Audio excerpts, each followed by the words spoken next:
जिस काम को करने में आपको इंटरेस्ट आता है तो उस काम को करने का कोई टाइम फिक्स नहीं होता, चाहे रात के 1 ही क्यों ना बजा हो, आपको वो काम कर लेना चाहिए। जय हिंद साथियों, स्वागत है आपका आपके अपने YouTube channel study with MK Singh पर।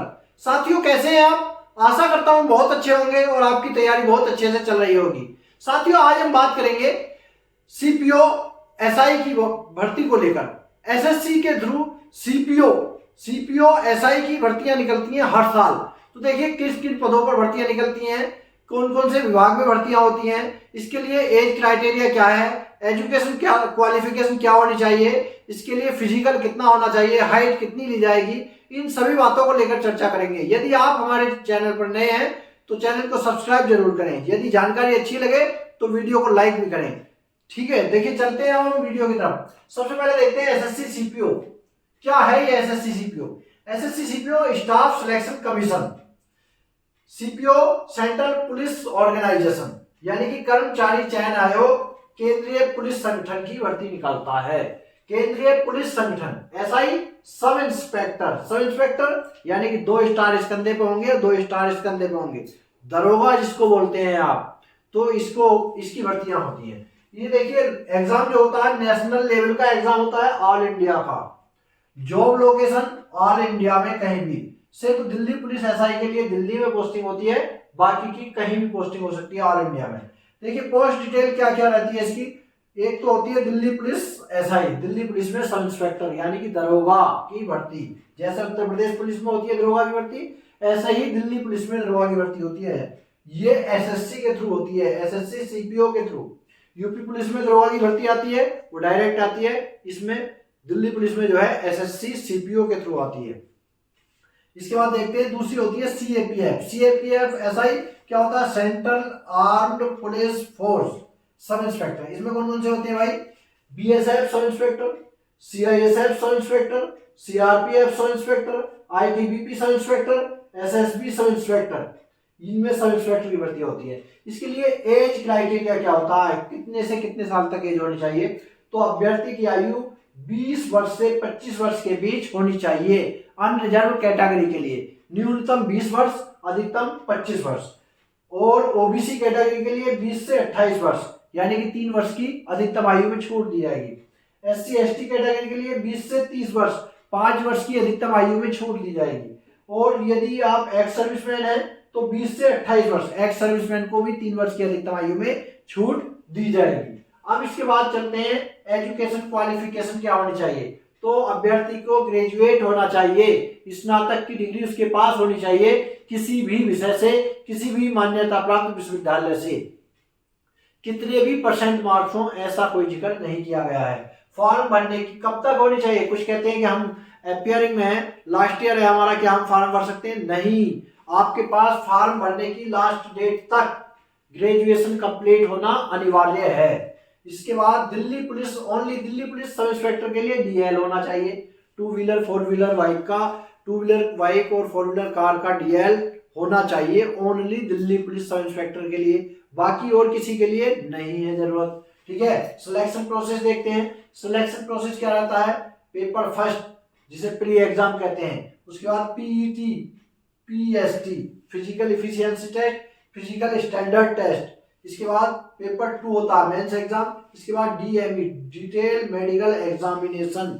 इसके बाद आपका डॉक्यूमेंट वेरिफिकेशन होगा और आपकी सिलेक्शन कंप्लीट हो जाएगा। तो देखिए सिलेबस देखते हैं क्या क्या सिलेबस को आपको तैयारी करनी होगी।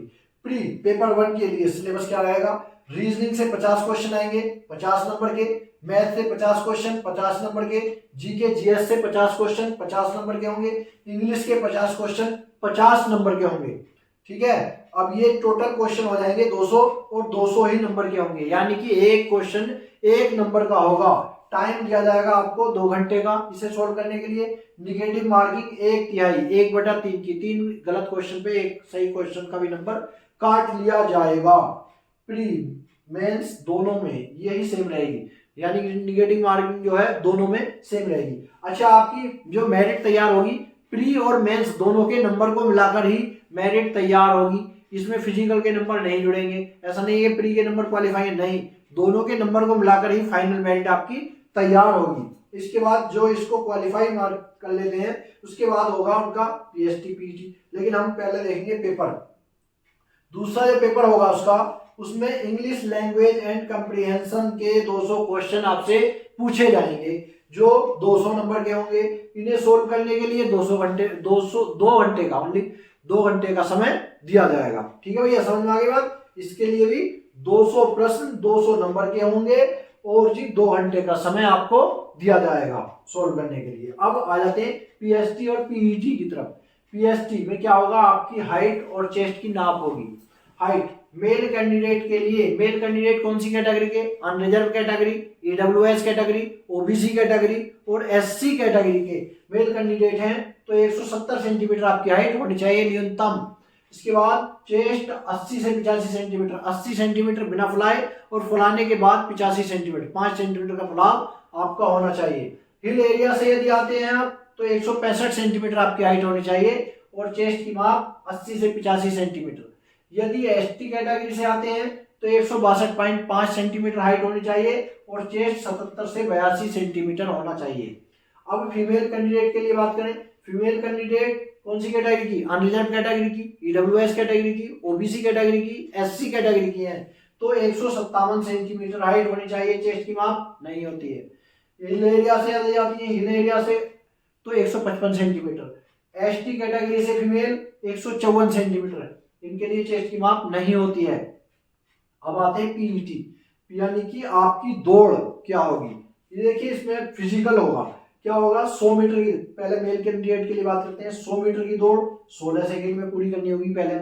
उसके बाद 1.6 किलोमीटर की दौड़, 1.6 किलोमीटर की दौड़ 6.5 मिनट में, 6.5 मिनट में पूरी करनी होगी।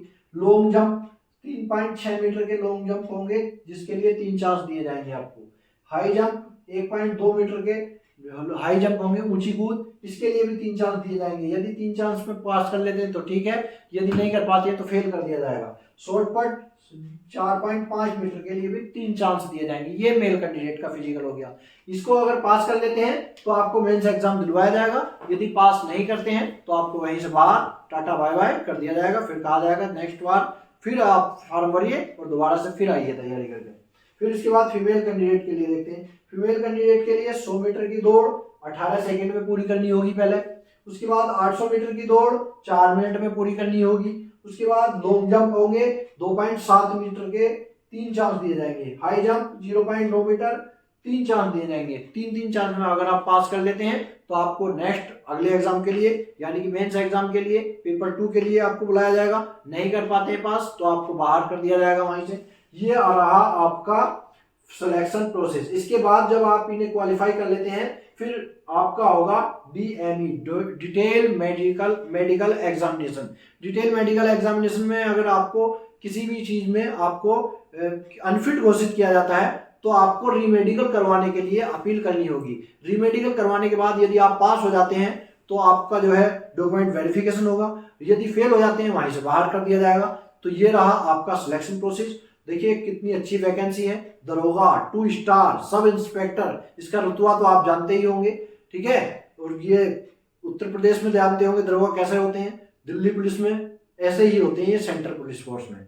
इसमें दरोगा की अच्छी खासी रेपुटेशन होती है, अच्छी खासी पोस्ट होती है और अच्छा खासा रुतबा होता है, सैलरी भी अच्छी खासी होती है। तो इसलिए हर साल इसकी पोस्ट आती है और ज़्यादा नहीं 3-4 हज़ार वैकेंसियाँ इसमें आती हैं हर साल, लेकिन बहुत कम कंपटीशन होता है इसके अंदर क्योंकि इसमें जो दूसरा पेपर जो मेंस इंग्लिश में होता है टोटल और प्री एग्जाम भी अच्छा खासा होता है SSC का, तो इसलिए ज़्यादा कंपटीशन इसमें नहीं रहता। 4-5 लाख या 5-6 लाख लोग ही इसमें आवेदन करते हैं इसके लिए।